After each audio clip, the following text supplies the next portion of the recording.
Hola, buenos días. Yo soy la arquitecta Lourdes Castellanos, profesora de la Cátedra de Estructuras 1. En la clase de hoy vamos a ver un nuevo tipo estructural, las tensoestructuras o estructuras tensadas. Como vimos en clases pasadas, el gran problema técnico de la arquitectura es cubrir el espacio donde el hombre desarrolla sus actividades. Cubrir un espacio implica soportar cargas salvando luces. Como las rectas de acción de las cargas actuantes no coinciden con las reacciones de apoyo, acá estaría RA, RB, no coinciden con las resultantes de las cargas actuantes, surgen los momentos flectores. Y la forma de equilibrar esos momentos es lo que define el tipo estructural. Los temas vistos hasta ahora serían las vigas con 1 y 2 voladizos, la viga continua, los beneficios de la continuidad como factor de eficiencia. Cuando analizamos la flexión, estudiamos la flexión en material homogéneo y heterogéneo, viga de madera o acero, viga de hormigón armado, los momentos internos que surgen para equilibrar los momentos externos que se producen por cubrir un espacio. Estudiamos el módulo resistente como la propiedad de la forma que le da resistencia a la flexión, o el momento de inercia como la propiedad de la forma resistente a la deformación. Estudiamos el hormigón pretensado,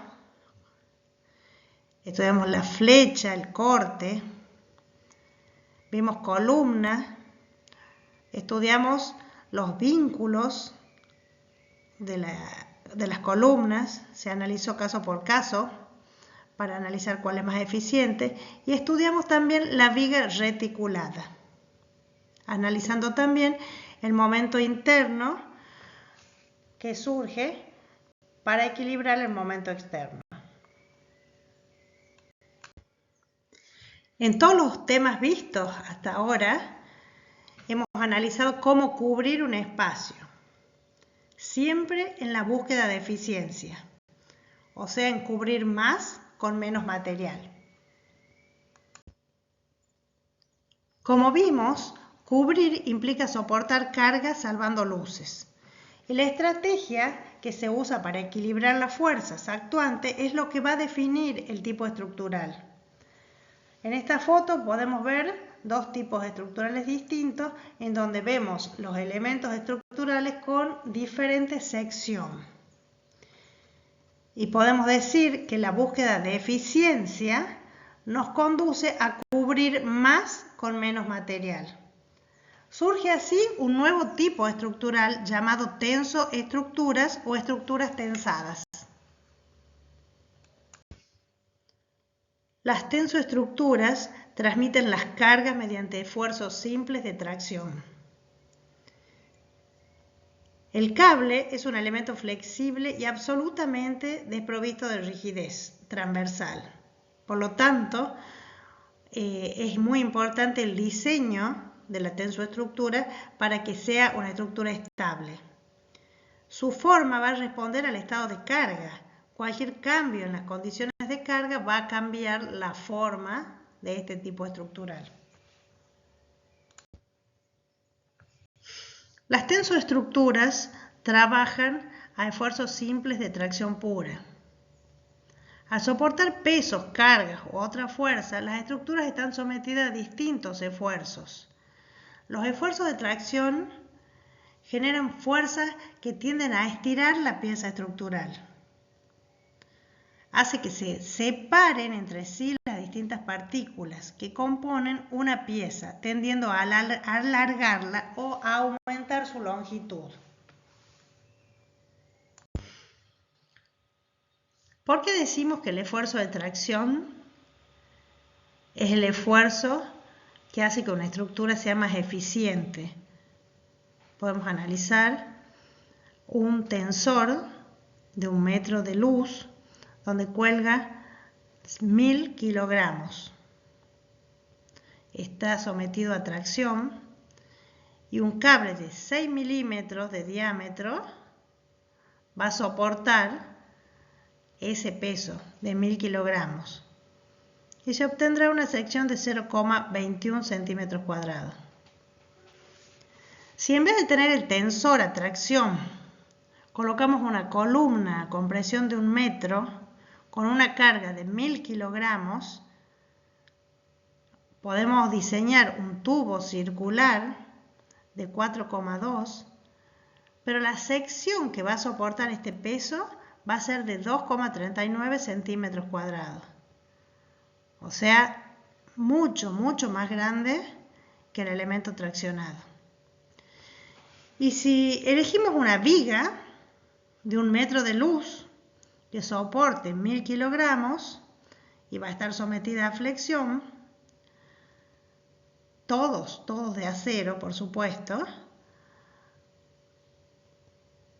vamos a poder dimensionar y nos va a salir que es necesario un tubo rectangular de 30 por 60 por 4, o sea, va a tener una sección de 6,01 centímetros cuadrados. Entonces podemos observar que el esfuerzo a tracción pura es el esfuerzo que genera una estructura mucho más eficiente con una menor sección. Si hacemos otro experimento con un cable de 10 metros de luz o longitud que está sometido al esfuerzo de tracción, también con 1000 kilogramos de peso, se va a necesitar un cable de 6 milímetros con 0,21, exactamente igual que el anterior, ya que podemos observar que el esfuerzo simple de tracción es el más puro. En cambio, si tenemos una columna de 10 metros de longitud sometida a un esfuerzo de compresión, la compresión de un elemento esbelto tiene el efecto parásito del pandeo. Entonces vamos a necesitar un tubo circular de 200 de diámetro, o sea, de una sección de 30,63 centímetros cuadrados. Y si tenemos una viga de 10 metros de luz que soporta 1000 kilogramos, sometida a esfuerzo de flexión, vamos a necesitar un tubo rectangular con una sección de 18 centímetros cuadrados. Entonces, de la misma manera podemos observar que el esfuerzo de tracción, la tensoestructura en este caso, o estructura colgada, va a tener una mucho menor sección, va a ser una estructura mucho más eficiente. Si se sostiene un cable por sus extremos, se va a poder cubrir un espacio. Como explicación de analogía, puede comprenderse como la línea de una cadena suspendida de 2 puntos. Los miembros de esta cadena forman la catenaria con su peso propio, trabajando estos solamente a esfuerzos simples de tracción. Podemos analizar dos grandes grupos de tensoestructuras. Los elementos lineales, que son aquellos donde la longitud predomina sobre las otras dimensiones. Por ejemplo, hilos, alambres de acero, cables de acero, cadenas, sogas. Son elementos estructurales de gran longitud, sin rigidez a la flexión. Puede tratarse de una sucesión de cables que actúan en el plano solicitados a esfuerzos de tracción, sobre los cuales se colocarán elementos secundarios.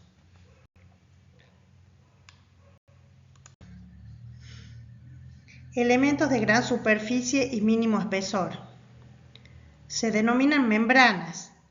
Son aquellos elementos estructurales de gran superficie, sin rigidez a la flexión, y aptos para resistir tracción en cualquier dirección y adoptar formas arbitrarias. Por ejemplo, tejidos de fibras naturales, lonas plastificadas, redes de mallas muy abiertas, tendidas sobre barras o armazones, etc. Como elementos de gran superficie y mínimo espesor, podemos observar la cubierta del acceso del Cirque du Soleil en Florida. Antecedentes en la naturaleza. En la naturaleza, la estructura más clara de cables es la tela de araña.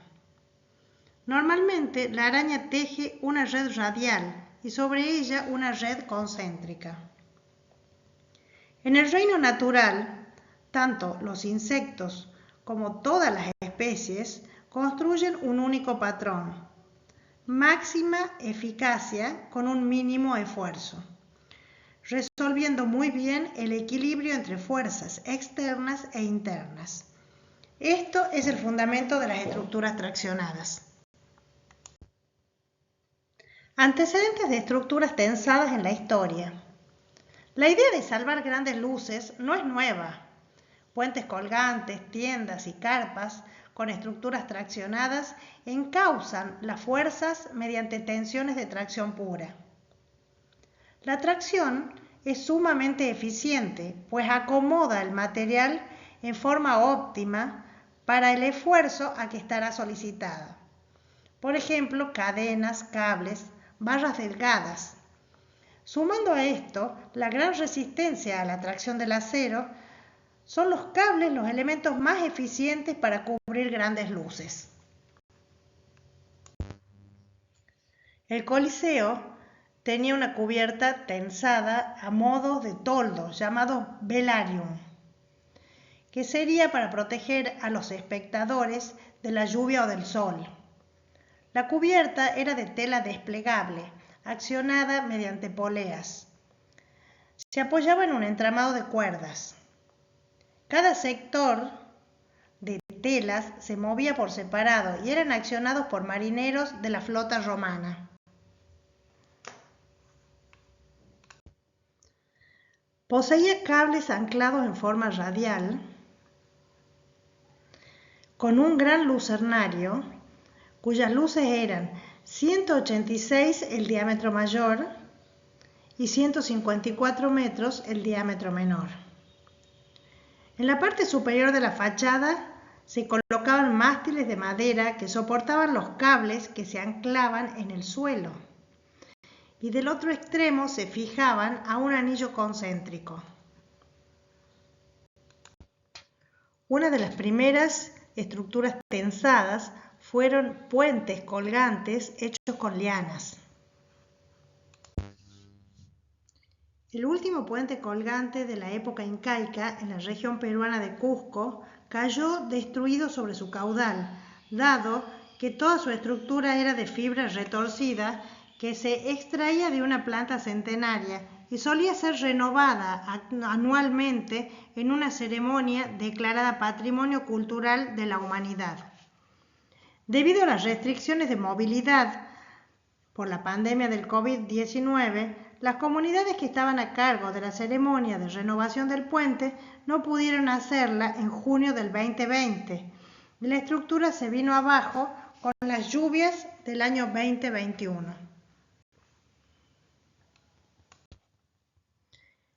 Este puente colgante era tejido durante 3 días cada segundo domingo de junio de cada año, utilizando paja trenzada.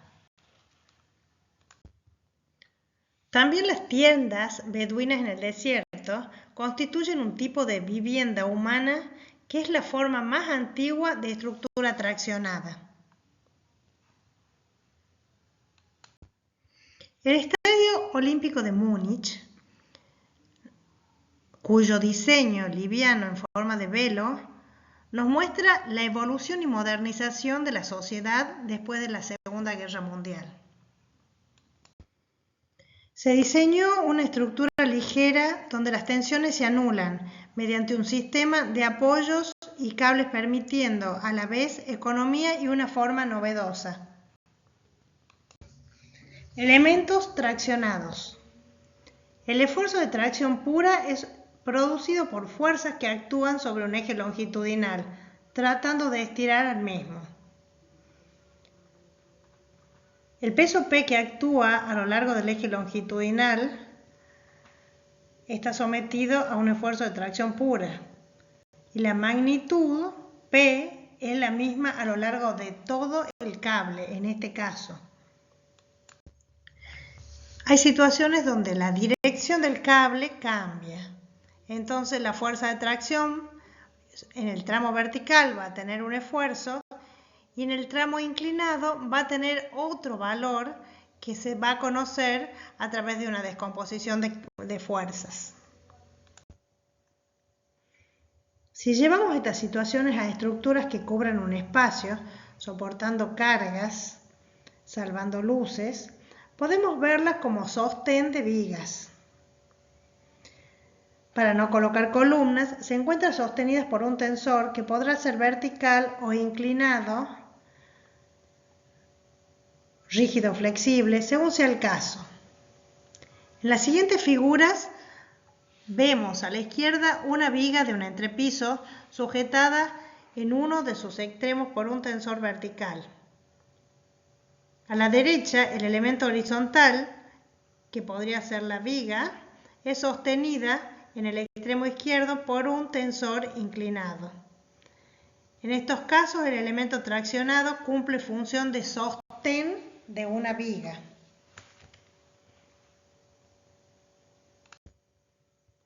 En la clase de hoy estudiaremos las estructuras traccionadas compuestas por elementos lineales, cables de acero. Puede ser considerado como una cadena infinitamente articulada.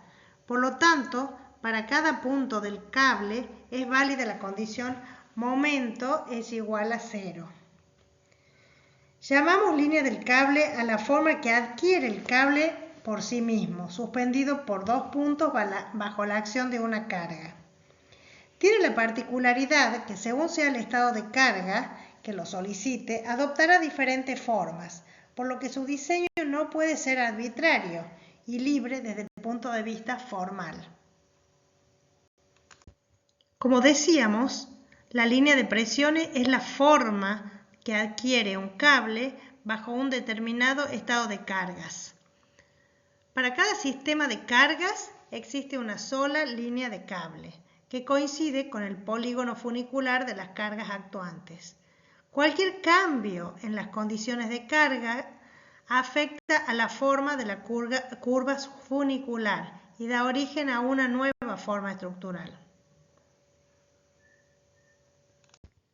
Para cargas uniformemente distribuidas, el cable toma la traza de la línea geométrica llamada catenaria.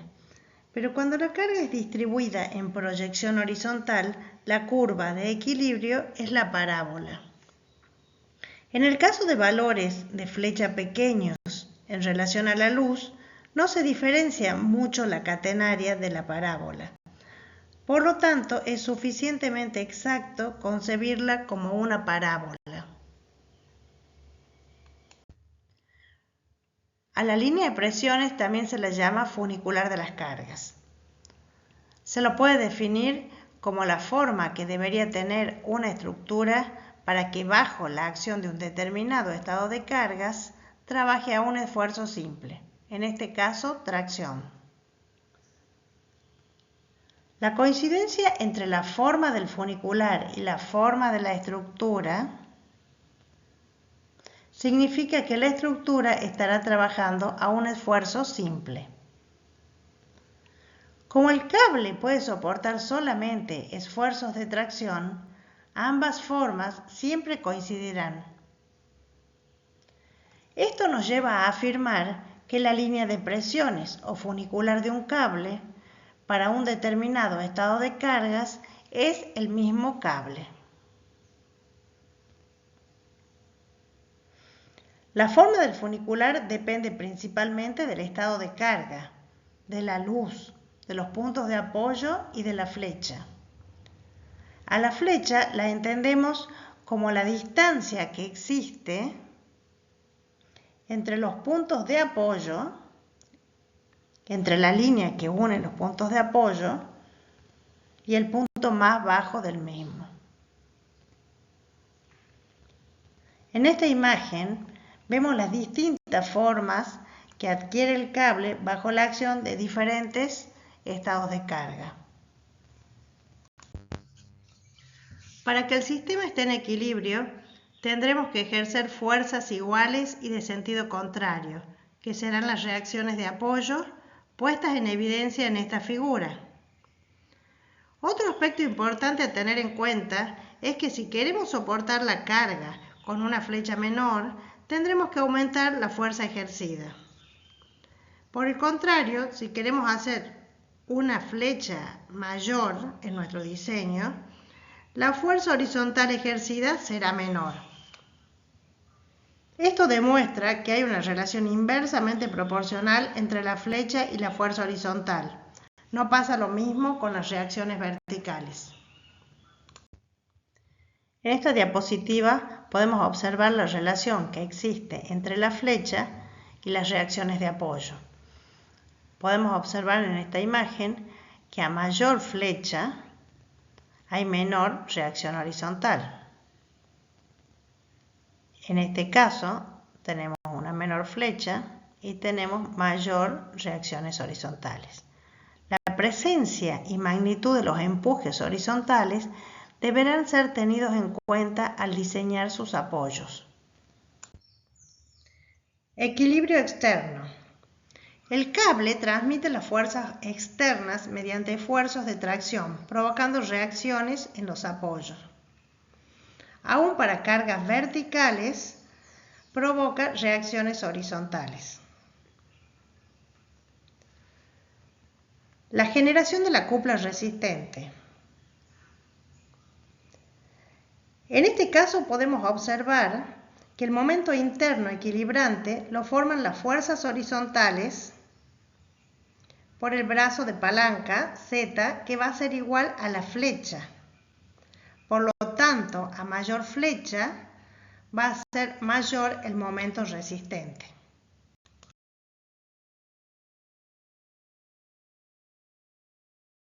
Determinación de las reacciones de apoyo en un cable con carga uniformemente distribuida y apoyos a la misma altura. Como observamos anteriormente, este sistema posee 4 reacciones desconocidas y tenemos solamente 3 ecuaciones de equilibrio, por lo que aparentemente no se podría resolver. Pero contamos con una condición adicional que nos permitirá resolver el sistema. Esa condición es que en cualquier punto del cable, por su flexibilidad, el momento es nulo. Entonces, si nosotros cortamos el cable por la mitad, el momento en el punto C va a ser igual a 0. Entonces nosotros podemos tener una nueva ecuación que va a ser sumatoria de momento en C igual a 0 para cualquier punto del cable. Cálculo de las reacciones de apoyo. Como dijimos anteriormente, tenemos las 3 ecuaciones: sumatoria de momento igual a 0, sumatoria de verticales igual a 0 y sumatoria de horizontales igual a 0. Con la sumatoria de momento en B igual a 0 vamos a obtener VA. Podemos observar que tenemos VA por L, si tenemos sumatoria en el punto B, menos Q por L por la distancia L sobre 2, igual a 0. De esa manera despejamos VA y obtenemos que VA es igual a Q por L sobre 2. Si calculamos la sumatoria de verticales igual a 0, vamos a obtener BB. Ya teníamos VA, tenemos Q por L, despejamos BB y obtenemos que BB es igual a Q por L sobre 2. Las reacciones verticales, en este caso, que los apoyos están a la misma altura, son iguales entre sí. Si nosotros observamos sumatoria de horizontales igual a 0, vamos a observar que HB va a ser igual a menos HA, pero no podemos calcular. Entonces, con respecto a las reacciones horizontales, vemos que también son iguales, pero no sabemos el valor. Para averiguarlo, usaremos la ecuación de condición de sumatoria de momentos en cualquier punto igual a 0 y vamos a elegir el punto situado más abajo en el centro o el punto C, donde la tangente es horizontal. Planteando la ecuación de momentos respecto a ese punto, vamos a obtener que la horizontal HA es igual a Q por L cuadrado sobre 8F. Con la expresión obtenida se puede observar la dependencia inversamente proporcional entre el valor de la reacción horizontal y la flecha. Como mencionamos anteriormente, podemos ver que la flecha es inversamente proporcional a la reacción horizontal. Desde el punto de vista gráfico podemos observar lo mismo, como cuando nosotros tenemos mayor flecha vamos a tener menor fuerza horizontal y al revés, tenemos menor flecha, mayor fuerza horizontal. Los gráficos nos muestran exactamente lo mismo que las ecuaciones. Entonces podemos decir que para un cable con apoyo a la misma altura y bajo carga distribuida, la magnitud de la tracción va a ser igual, la tensión, la resultante de la tensión va a ser igual a la raíz cuadrada de la horizontal al cuadrado más la vertical al cuadrado. La dirección de la fuerza T en cualquier punto va a ser la tangente al cable en el punto considerado. Obviamente, la fuerza T se puede descomponer en una componente horizontal y en una vertical. El valor de la componente horizontal se mantiene constante y es igual a la reacción horizontal. La componente vertical varía. Entonces, al variar la fuerza vertical, va a variar el esfuerzo T en cualquier punto del cable. En estas imágenes podemos observar cómo cuando un cable es simétrico, la forma y las cargas, las reacciones van a ser iguales. En el caso de un cable donde las cargas o la ubicación de las cargas producen un eje asimétrico, vamos a observar que las reacciones verticales varían.